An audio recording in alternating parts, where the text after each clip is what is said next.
Good evening. Welcome to California Today. I'm Liang Zhang. Here's a preview of some of today's stories. Though it is currently the largest active fire in the state, officials say they have the Oak fire under control. The fire grew rapidly over the weekend, and we'll have details for you about any threat it may pose to the Yosemite National Park. Governor Gavin Newsom signed a bill into law that allows Californians to sue gun manufacturers. It is a copy of a law in Texas that targets abortion providers. There is a police shortage in San Francisco. One sergeant says officers are leaving due to policies that frustrate them, leaving more work for the ones who are still on the job. Firefighters in California are getting a handle on the state's largest active wildfire. The blaze is near Yosemite. Firefighters get an update on any danger posed to the national park. NTD's David Lamb reports. The Oak fire, not far from California's Yosemite National Park, has expanded rapidly after it began last Friday. But firefighters are starting to get the upper hand. As of Tuesday morning, CAL FIRE says the fire is approximately 18,000 acres and 26% contained. At this point, the fire does not appear to be an imminent threat to Yosemite. Sure, it's in the area, and sure, at least one of the main roads into Yosemite is closed and inaccessible right now. But we don't believe that the fire is going to get into Yosemite. We believe we're going to be able to keep it out of there, and we don't think the conditions are such that that's going to be something that's going to come to fruition in the future. We think that we're going to be able to get control of this and stop it well short of getting to that area. The Oak fire is currently California's largest wildfire so far this year. Officials say the absence of other major fires in the region enabled CAL FIRE to concentrate a large number of firefighters on the blaze. We, as of tonight, have more than 300 engines and just under 3,000 total personnel at this fire, whether they're firefighters, whether they're behind the scenes type people. Almost 3,000 personnel are here fighting this fire. Fire authorities say the blaze is moving northward into the Sierra National Forest, but no longer in the direction of Yosemite. Thousands of people in Mariposa County remain under evacuation orders. David Lamb, NTD News, California. The governor signed a new gun control bill into law recently. The law is modeled after new Texas abortion law, which allows citizens to sue abortion providers in the state. The new law is targeting firearms. Governor Gavin Newsom has recently signed a gun control bill modeled after Texas's abortion laws.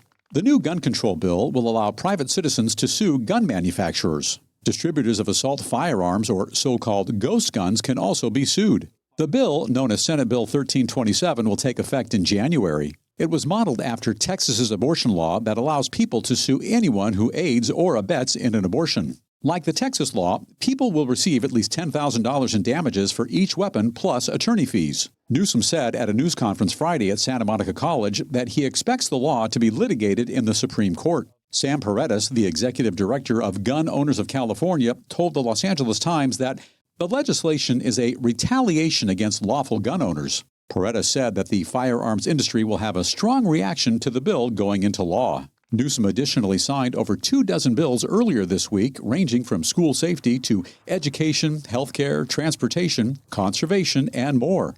Bill Thomas, NTD News, California. Watch out for your watch. Police are warning the public about expensive watches getting stolen and how to avoid being a victim.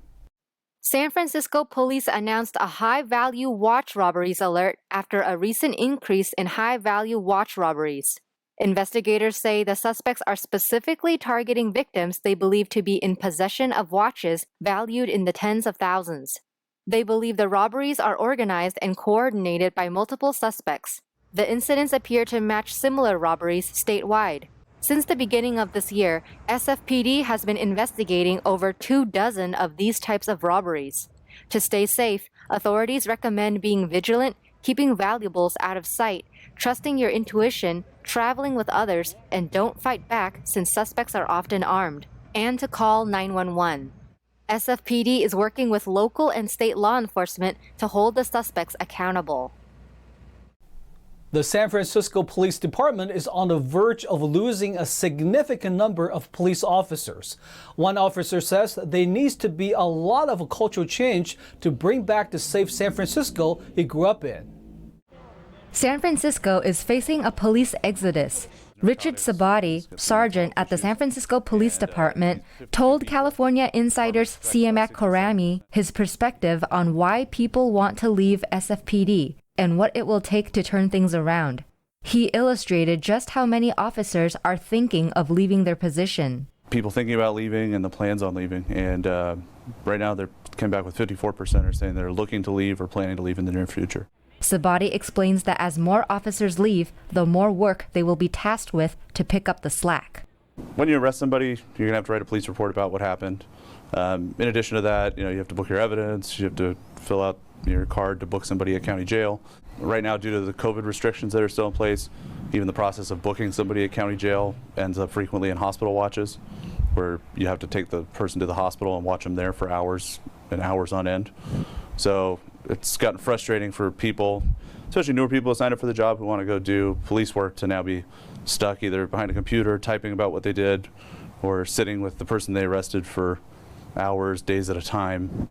Sabati says they are very short-staffed. He said they employed close to 1,900 officers in 2019. There were over 1,600 at the beginning of this year. He said the city hasn't seen such low numbers in over a decade.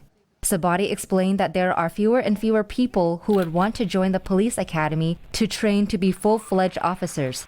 He said there's no hiring gains after factors like retirement and resignations are included. Whether you want to do it voluntarily because you're looking to make more money, or for younger people they're falling into a lot of the mandatory overtime that's starting.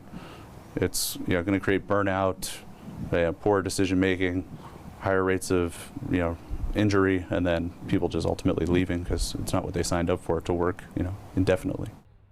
Sabati explains that they are only a component of the criminal justice system. When they catch criminals, but if people aren't prosecuted, then they go back to the streets. He gives a recent example of a homeless man with mental health issues who likes to fight and bite the police. A couple months ago, he bit one of our officers. Pretty good, bite on the arm. Wow. It went to the prosecution side, and as far as I know, nothing's happening. So then last week, we have him again, and he goes and we get in a fight. A couple cops get injured. He bites a couple more cops. And this is like, those are two recent examples, but he's got a long history of fighting the police and, getting there where cops now get injured. So now we have a twofold problem of more cops are getting injured, so we have fewer left to respond to calls. And then now you have this guy who has escalated violence, and even against the police. Sabati says there will need to be a large cultural and political shift, which includes bringing in other voices in an increasingly progressive city. He hopes there is a will to want to change so San Francisco can be safe, like what he experienced growing up. Eileen Ang, NTD News, California. To watch the full program, find the California Insider on YouTube or Epic TV on the Epic Times website. Should illegal immigrants be allowed to vote in the United States? After a New York State Supreme Court judge struck down a similar law last month, citing it as unconstitutional, a city in Southern California is now considering it. The council wants to give voters the choice to count illegal immigrant votes or not. Orange County's Santa Ana City Council introduced a proposal last week to let illegal immigrants vote in local elections. If passed, voters in Santa Ana will have the final say whether or not to let illegal immigrants cast their votes. Councilman Ryan Hernandez introduced the item. I would like to see us include language that would allow voters to decide if residents who are non-citizens should, I believe that they should be able to vote in our elections. Hernandez listed New York as one of the cities that has introduced such a law, but a New York Supreme Court judge struck it down 1 month ago. Hernandez listed other cities like San Francisco, which already have such measures. Mayor Pro Tem Phil Becerra opposed the measure, saying it was introduced, quote, at the last minute. He felt that it needs more in-depth discussion by the city's committee that reviews charter changes. Mayor Vicente Sarmiento said he thinks voters are likely to be in favor of this idea, as Santa Ana is majority Hispanic. According to 2020 U.S. Census data, more than a quarter of the city's 310,000 people were illegal immigrants. The City Council made changes last March to allow illegal immigrants to sit on city boards, committees, and commissions. A decision was not reached on Tuesday, but the issue may be brought back on August 2nd. If it passes the council, it will be on the ballot in November for voters to decide. Daniel Hall, NTD News, California. We are going to take a short break, but here's a look at what we've got for you when we come back. The Port of Oakland is back in operation after truckers protested outside it for 5 days. The protest comes in response to a gig law that will likely increase the cost of operating. People can now use cryptocurrency like Bitcoin to donate to California political campaigns. The change comes after crypto was banned for several years for fear of anonymous campaign donations. But look at what's changed. And a women's shelter is now open in San Diego, looking to help the homeless. It's in partnership with the Catholic Church. We'll hear what the people involved have to say. That and more on California Today.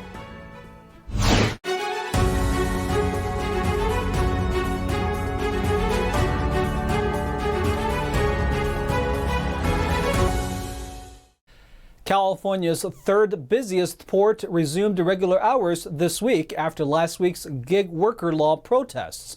Truckers blocked the road to protest the hefty costs they will have to take on to continue working as normal. The Port of Oakland reopened for normal operations on Monday after port leaders and police ended a week-long independent truck driver protest of the state's new gig worker law, Assembly Bill 5. The protest temporarily blocked cargo from ships and docks from getting transported to their destinations. The restart has caused traffic jams in and around the port, whose operations contribute an estimated $56.6 billion to the state's economy. Authorities restricted protesters to designated free speech zones and warned that violators would be cited. That cleared the way for trucks to pick up and drop off goods at the Northern California Seaport's 4 marine terminals. Truckers started gathering at California seaports to protest against the new law, which would make it harder for businesses that rely on freelance workers to classify them as independent contractors. Protesting truckers said it would force them to shoulder heavy costs that their employers were previously responsible for. The protest comes after the U.S. Supreme Court denied hearing a case against AB 5 this month. California repealed its ban on the use of digital currency for political donations.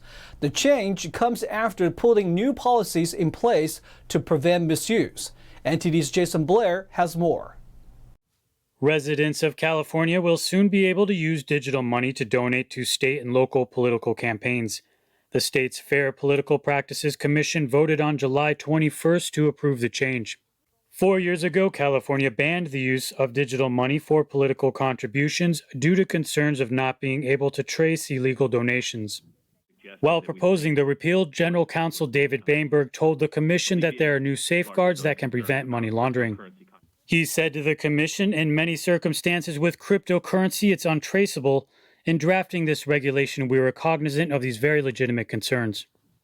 Cryptocurrency donors will need to use a federally approved payment processor that will verify their identity in order to prevent anonymous donations. The law will go into effect by September 19th. Jason Blair, NTD News, California. The city of San Diego has opened up a facility for homeless women. The shelter is offering a safe recovery place for women with serious medical conditions. Rachel's Promise, a 40-bed facility located in the East Village, is offering a safe haven to homeless women. The shelter will be operating under contract with the commission by the Catholic Charities Diocese of San Diego. Rachel's Promise represents our latest effort to expand shelter capacity and to get more unsheltered San Diegans, particularly women, connected to services and to housing. and there's a lot more to come. Mayor Todd Gloria, along with the Homelessness Strategies and Solutions Department and the San Diego Housing Commission, have all collaborated to open the shelter. It will offer housing assistance, meals, laundry facilities, showers, mail, clothes, and telephone services. We are called to be people of hope. And in this area of homelessness, that's a very difficult thing at times because the problems are so complex and the needs so different from person to person that can threaten to become overwhelming. For the past 40 years, Catholic Charities have increased services and outreach to help assist people experiencing homelessness. That's what Rachel's promise is.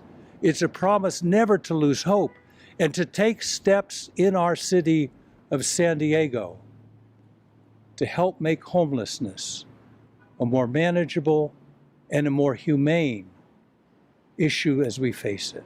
Later this year, both the county and the city have plans to open the Community Harm Reduction Team Safe Haven. It will provide private rooms to individuals with behavioral needs. The city is also launching a pilot safe camping program in the downtown area, which will provide assistance for individuals who are 60 or older. Officials in Laguna Beach have determined the cause of a fire that forced the thousands of residents to evacuate earlier this year. The flames has scorched over 150 acres of land, but was contained in a matter of few days. Let's hear more on what authorities believe caused the blaze. Laguna Beach officials say high winds and power lines caused the Emerald Fire back in February. According to the investigation by the Orange County Fire Authority, the winds caused sparks that exposed 3 high-voltage power lines onto nearby vegetation. As a result of the investigation, Mayor Sue Kempf and Mayor Pro Tem Bob Whalen have asked the utility provider Southern California Edison to move their power lines underground in the Laguna Beach area. Whalen said in a statement that this news that above-ground power lines have caused another California wildfire in our own backyard is a wake-up call for all of us that the utilities need to underground now, no matter the cost. You cannot put a dollar amount on any life lost to wildfire. The utility company told the Epoch Times that there was no circuit activity or damaged wire during the time of the fire. They also stated that it filed an official report with the State Utility Commission and has launched its own investigation. 4 California condors recently took to the skies above the state's redwood forests. These condors were part of an effort to reintroduce the birds to the area in over a century. Here's the story. For the first time since 1892, the endangered California condors now soar over Northern California's Redwood National and State Parks. The Yurok tribe successfully released the 4 birds, 1 female and 3 males, as part of a reintroduction effort to help the condors reclaim a portion of their former historic range. Joseph James, the chairman of the Yurok tribe, said condor reintroduction is a real-life manifestation of our cultural commitment to restore and protect the planet for future generations. It is a historical moment in the Yurok tribe as we introduce our condors back home, providing that balance for us. Our prayers are answered. According to the Yurok Wildlife Department, the reintroduction efforts began in 2003 when a panel of Yurok elders decided the condors were the highest priority land-based animal to return to Yurok ancestral territory. The 4 condors are between 2 and 4 years old. It will take several more years until these birds are at an age to reproduce in the wild. Now to NTD's Thomas Christian for the Sports Roundup.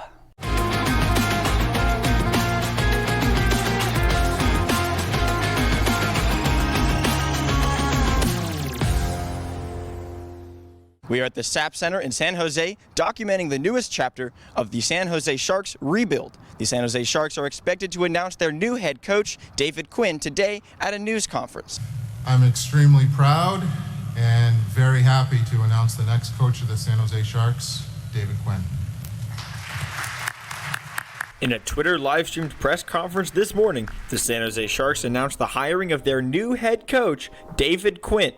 Quinn most previously was head coach of the New York Rangers. He took the team to an overall record of 96, 87, and 25 over 3 seasons and made the playoffs once in that time, despite the Rangers being considered a rebuilding team during Quinn's tenure. Before New York, Quinn coached 5 seasons at Boston University, where he had also played in his college days. As a coach for the Terriers, Quinn secured an overall record of 105 wins, 69 losses, and 21 ties. Most Sharks fans know that Team Teal will have to undergo a bit of a rebuild before the team is ready to compete in the playoffs once again. Still, Quinn does give fans something to be excited about. As a fan, we can't always, judge things on our heart because we don't want Burns to go. Nobody wanted to see Burns leave, but it's time in order for the team to actually regroup and become playoff bound again. I like the guy. I like what he did in New York. Will he succeed? I don't know. That's the biggest question. But I think we are all going into it with positive thoughts. With the Sharks having let go most of their older core players, fans hope Quinn will usher in a new era of hockey success in San Jose. And with new general manager Mike Greer and new head coach Quinn, the staff of the future appears ready to go. Juan Soto hit a 2-run triple in a 4-run 5th inning as visiting Washington downed Los Angeles, which saw its 8-game winning streak come to an end. Yadiel Hernandez added a home run for the Nationals. Andre Machado pitched a scoreless inning in relief for the win, and Kyle Finnegan handled the 9th inning for his 3rd save. Trace Thompson hit a home run for the Dodgers. National League All-Star starter Tony Gonsolin took his first loss, giving up 4 runs on 6 hits over 6 innings. Nationals 4, Dodgers 1. Eric Haas hit a grand slam, Heimer Candelario smashed a pair of homers, and host Detroit pounded San Diego. Candelario had 3 hits and drove in 3 runs, while Miguel Cabrera added a solo homer. Javier Baez drove in 2 runs for the Tigers, who finished with 13 hits while snapping a 3-game losing streak. Ha-Seong Kim drove in 2 runs, and Jurickson Profar hit a solo homer for the Padres, who have lost 2 straight. San Diego starter Sean Manaea was battered for 9 runs and 8 hits in 3 1/3 innings. Tigers 12, Padres 4. Andrew Benintendi had 3 hits, Michael A. Taylor drove in 3 runs, and Zach Greinke threw 5 scoreless innings to lead host Kansas City to a victory over Anaheim. The Royals' game-breaking 4-run 7th was fueled by some shoddy Angels defense that included an error by second baseman Luis Rengifo and a wild pitch by reliever Ryan Tepera. Amir Garrett pitched 1 scoreless relief inning for the win. The Angels' Noah Syndergaard surrendered 1 run on 6 hits in 5 2/3 innings. Royals 7, Angels 0. Merrill Kelly pitched 8 strong innings, and battery mate Carson Kelly contributed a 2-run double as Arizona notched a victory over San Francisco in Phoenix. Merrill Kelly allowed just 3 hits, walked none, and struck out 7. He retired the first 15 batters he faced until Luis Gonzalez led off the 6th with a double just inside the first base line. San Francisco dropped its 5th game since play resumed following the All-Star break. The Giants have lost 21 of their past 32 contests to fall to 500 on the season. Diamondbacks 7, Giants 0. Tony Kemp and Sky Bolt hit home runs, and Adam Oller beat his hometown team for his first Major League win as Oakland downed visiting Houston. Kemp and Bolt combined for 4 hits, 5 RBIs, and 3 runs for the A's, who won for the 4th time in their last 5 games. Houston had a 5-game overall winning streak snapped, despite getting homers from Jeremy Pena and Chase McCormick. Oller was making his 6th Major League start and was charged with 4 runs on 4 hits in 5+ innings. He walked 2 and struck out 4. A's 7, Astros 5. And that's all for your California Today Sports Roundup. I'm Thomas Christian at SAP Center in San Jose, California. That's all for tonight. You can join us again on California Today every weekday at 8:30 p.m. If you have any news tips or ideas for our show, or just want to let us know how we're doing, our email is california.today@ntd.com. I'm Liang Zhang. Have a wonderful evening.